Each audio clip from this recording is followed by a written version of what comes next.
Hey, let's take a trip down memory lane because these knives are not available anymore. But I thought that maybe another Fort Henry Custom Knives knife from Vince Roberts. Okay, so this was his collaborative design, is my understanding. So, yes, it's the Valkyrie. Wow. I saw when these came out and I didn't pay attention and I was stupid and now they're gone. And I wished I would have bought one of these. Obviously, this is not the standard model. This has been anodized and boy has it. Isn't that pretty? These are all gold-ish. If you can see that. Really nice. Kind of a rainbow anno look thing on here. It's a titanium frame lock, S35VN, supposedly a 4-inch blade.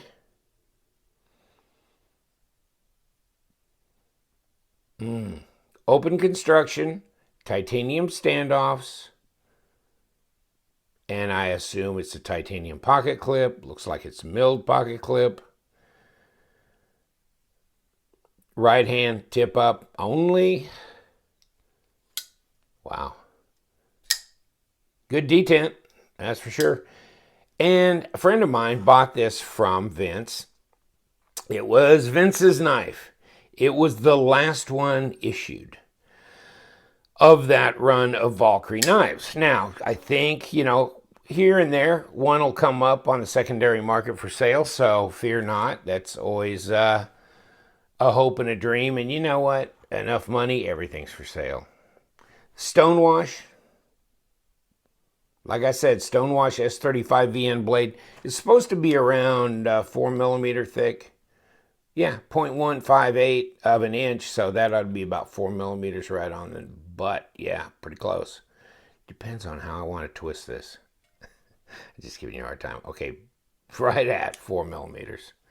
Overall thickness, I don't know. I mean, the handle, let's not get it in the middle groove. That won't help us. 13mm, yeah, 0.51 inches. So, yeah, good deal, huh? A little bit of plastic-coated measuring tape will keep us from scratching the blade as we go. It's supposed to be a 4-inch blade. It just depends on where you measure it. I'm calling it 3 7/8. Of course, if you unwind this Persian look here, maybe it would be 4. You'd be pretty close. And 8 5/8 overall. And 22 centimeters. Not too bad, huh? Not too bad. So, almost 100 centimeter blade, because that'd be 4 inches, but it just must be a little bit below that, maybe 96 millimeters. Did I say centimeter? That's a goofy system. Who wants metrics? Okay, so you got lock up here at about pretty early. 20%. And you've got an over travel stop and a hardened steel insert inside, right in there. See that old dog? Right there. There it is. Wherever you go, there you are. How about that for a nice piece? Wow, should have bought me one when they were for sale. When they were for sale, and what were they for sale for? I can't remember. Crap. Probably 4, 4.5, somewhere in there, I imagine. I don't know for sure. And I'll put the link to this Fort Henry Custom Knives site. Obviously, everything's sold, gone. But I always thought it'd be interesting to get my hands on one of these. What else they got to say for themselves here, huh? Well, 59 RC. We know about the blade thickness, stone-washed, cage bearing. Tie handle open, yeah. Titanium standoffs. And you get a zipper case. And box, well, there wasn't no box with this one, but whatever. And anything else here of, good detent, internal bearing system, that kind of thing. No blade play. Yeah, no blade play. Not at all. Nice. That detent is pretty strong. It's probably about it's a 7.5 probably on a scale of 1 to 10, 10 being the toughest. And you know what? Check out this flipper tab. You got just a little two things of jump here. Yeah, I mean, they give you a little bit of that traction there. Not a lot, but some. The big deal is that the flipper tab's fairly tall, isn't it? And it's bent forward. So you can wrap your finger kind of, you're getting some meat there in front of it as well as on top. So you're getting good purchase on there. Good grip. You got some jimping here on the top of the blade. And of course, everything's smooth and nice. Of course, it's stone washed. Wow. I like the ano job they did. I'll have to find out from Vince where he gets his ano work done, because that is done very well. Look at the jimping and traction back around here. This was collaborative between Vince and this design between him and I think David Dang, who owns Reate, also got with him to discuss, because of course David would be like, we're going to machine what? So, if you got to build it, you probably have some insight into kind of how you want to do this to make it work with the mechanics of all the machining processes that you're going to put it through. So you got this kind of open lanyard area. But look at all the machine work on the scales. That's a bunch. That's a bunch. And even like you do this cutout, but then you got all these little lines you're milling in there too. It's like, why? Why bother? But they did. So that's cool. It really is. But can you imagine? Wow, and all these cutouts here, here, for comfort with your hands, your fingers. It is really nice. And like he was saying, this little guard, the flipper tab comes down here to really be a pretty good finger guard. You can go up forward. You can go up forward of that here on the blade, for cutting tasks, which, wow, it's almost too pretty to do anything outlandish with it. Although, it's a Reate. It's not like it's incredibly, it's not like a full custom knife that costs you $2,000. But I like the way he did this one. This was cool. I just don't have the imagination sometimes for this kind of work. Yeah, I like it. I appreciate it when people do, though.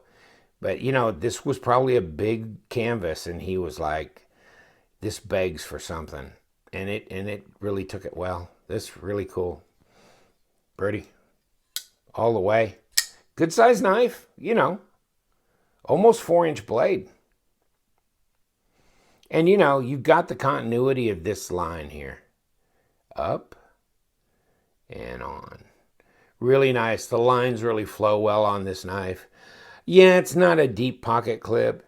Yeah, it's right hand tip up only, but wow.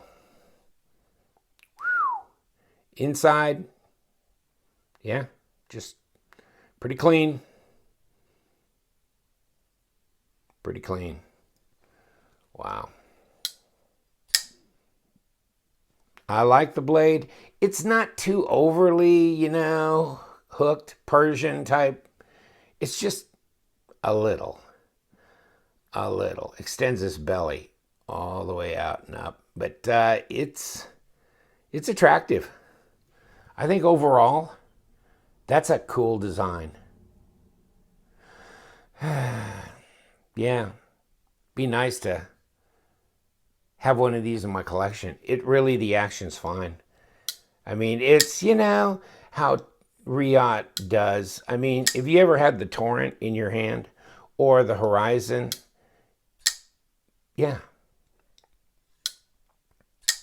really nice. I mean, they're just good, solid, easy flipping, nice knives. So let's just pull out this is the Kaiser Sovereign. So this is another knife made in China. But see the comparison here? So this Valkyrie's bigger knife. It's just a bigger knife. This is a 3.5-inch blade. This is almost 4. So I don't know how you want to swap these around, but see that? Pivot to pivot, but then the handle's bigger on the Valkyrie, and the blade is longer as well. I just thought maybe you'd like to see that comparison thing. And it feels really sharp. It really does. I don't know. Nah, I don't need to do any cutting tests. And this is not my knife, so I think I'll hold off on that. Pretty, it just comes in a Reate zipper pouch, which you get. So it's nice. It's a good quality pouch. Feels good to the hand. But, it's, good fabric. But the knife itself is just one that's, yeah. It'd be one of those ones that if you're really into Reate knives, you got to have it. It's just one of their issues. More than maybe the Hills or the District 9. Yeah, just saying. I mean the Reate District 9, not the Reich one. Yeah, but this one, whew, yeah. Alrighty then. I hope you enjoyed this little moment with this Valkyrie. Just a really, really nice knife. Really appreciate this. The workmanship, fit and finish, the action. Everything on here is nice. And did we? I mean, we did. Oh, yeah, we already checked this. Yeah, it's a little over 1/2 inch. Yeah, I was thinking about whether I had done that or not. But no. Very nice. Thank you so much for joining me. Stay with it. We've got more and more coming your way. Because we love them knives. Don't lose your edge, please.